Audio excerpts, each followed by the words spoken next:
the Honda and Nissan merger has officially been canceled. And so there was a joint press release that both companies put out here this week where they said Honda proposed changing the structure from establishing a joint holding company where Honda would appoint the majority of directors and the chief executive officer based on a joint share transfer as initially outlined in the MOU to a structure where Honda would be the parent company and Nissan is a subsidiary through a share exchange. So basically, they both confirmed that the initial entry into this memorandum of understanding was that we're going to be equal partners. And then Honda's like, actually, we want to be the top dog here and call the shots.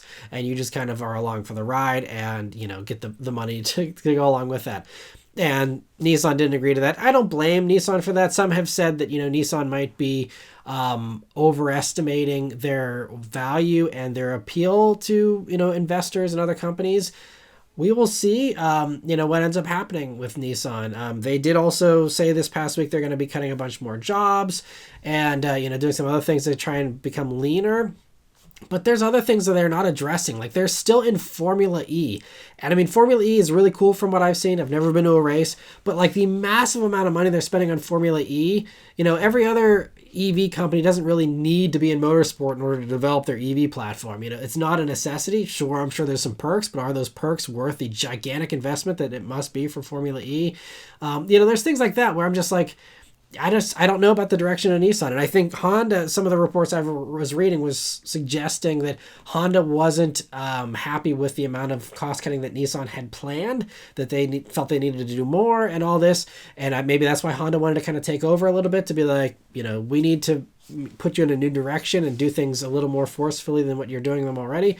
We'll see what ends up happening with Nissan. Best of luck to them. They are still searching for, a partner. I talked about last week how they are supposedly seeking a US-based tech company to partner with them.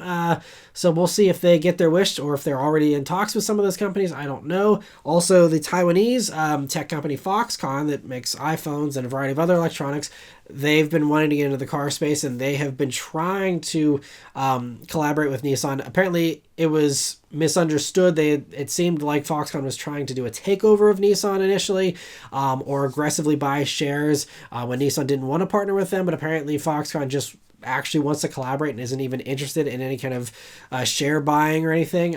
So we'll see if maybe something gets worked up with Foxconn or any other company. We'll have to wait and see.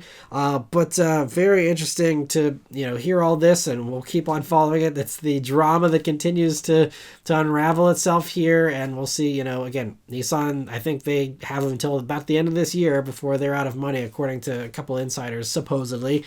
So we'll see what happens, but very interesting to see that.